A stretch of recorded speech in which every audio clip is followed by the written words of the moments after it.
Hi everyone, today I'm going to teach you how to draw an interior room with an open door that looks out onto something fantastic. It will make more sense when you see it, but I will tell you that we're going to use a little bit of one-point perspective and also contrast to make this drawing come to life. Let's begin. What I want you to do about in the middle of your paper is I want you to draw a rectangle. I am using a black marker because it's just easier for you to see those lines, but certainly I would use a pencil if I were you so that you can erase if you have to. So this is the opening of your door. So you want to think about, like, what does the door look like in my house? Well, it's tall and it's not too wide, and so that's about the size of the rectangle that you want, because that's looking out the door. Then in order to make it look like the door is opening up, we want to do a little bit of what's called one-point perspective. So I'm going to make a line that angles slightly down here. And that line, I'm going to keep in mind, should be about as long as this line, because what I'm creating is that door that could hypothetically close into this space. So we want this width to be similar to the width of the actual opening of the door. I'm going to make this angle on the top point up.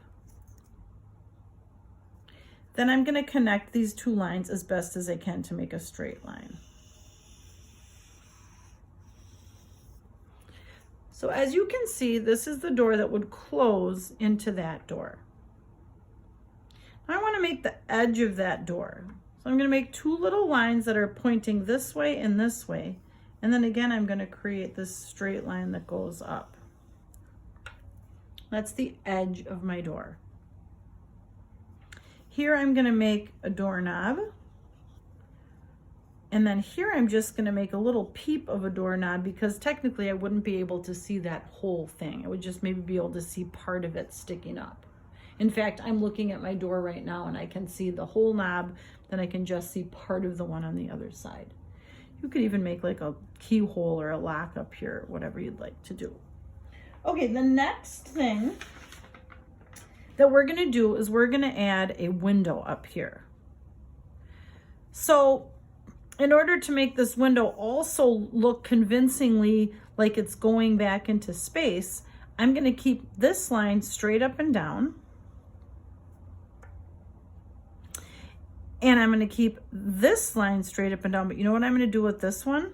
This one's going to be a little bit shorter, because I want to give that illusion that it's going back into space, that I can connect the top and the bottom. Okay, the next thing that I'm going to do is I'm going to add a little bit of detail in my room. So for example, I'm going to add where the walls meet my floor. And I'm going to do that here too, but I don't want to draw through my door, right? So I'm just going to kind of guide my marker over, and then I'm going to continue that line. In this setting, this would be considered your horizon line, because it's where your wall is meeting the floor. Outside, that's going to look a little bit different, but when you're drawing an interior, that still can be considered the horizon line. Then what I'm going to do, just to make it look a little bit more architectural, and I have this in my house, is I'm going to draw a line on the top that just looks like what molding would look like in your house. You could even draw a welcome mat. Notice how I pulled these lines on an angle, again, to make it look like it's going back into space. Okay. Now what I'd like to do is just add a few items in the interior of my house. So over here, I'm going to add like a little stand. Maybe this is where you drop your keys. I'm going to pretend like that's the front of the little tiny, almost like a little tiny table with a drawer, and I can put a little knob there. Now what I want to do is I want to add some legs. So my front legs, I would pull all the way down, straight lines always, straight up and down in a drawing like this. Then when I do the back legs,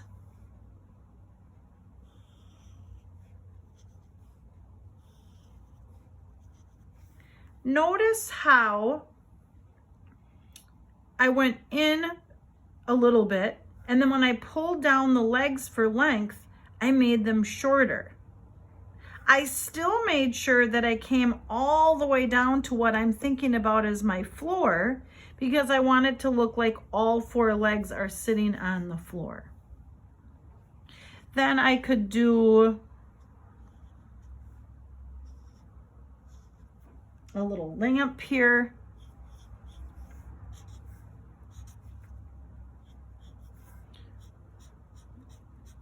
Maybe I'll do a little light switch over here on the wall.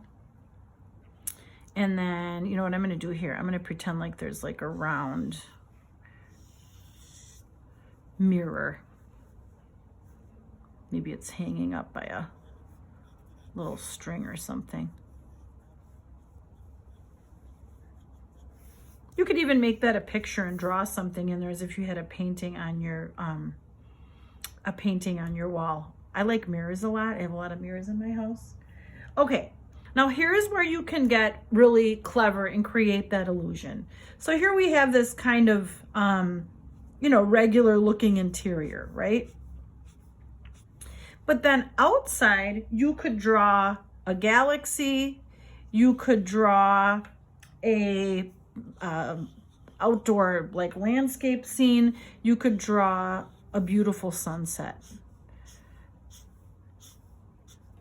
You could draw a desert scene. Did I say that already?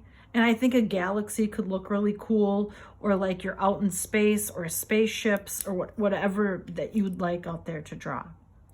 So what I'm gonna do is I'm gonna go ahead and color this in, and then we can get back and talk about it.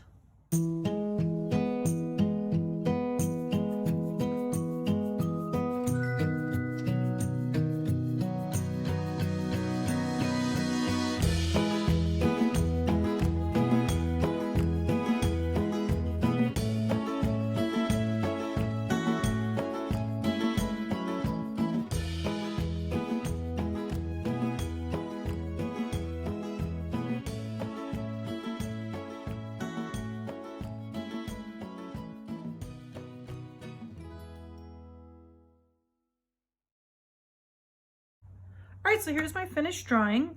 I intentionally drew the interior part more neutral colors, brown. This is gold, blacks and grays. And then in here, in contrast, to be very different, I went ahead and I drew with very, very bright colors. So it's like that surprise that you might find when you open a door. Have fun with this part. Make it fantasy, make it space, make it a galaxy, whatever you'd like to put out there. Your Minecraft buildings could be really cool back there. And then a giant cat can take over your drawing. You know, maybe Godzilla's out there. I don't know. All right, this is Ned, everybody. He hopes you have fun, and so do I. Bye.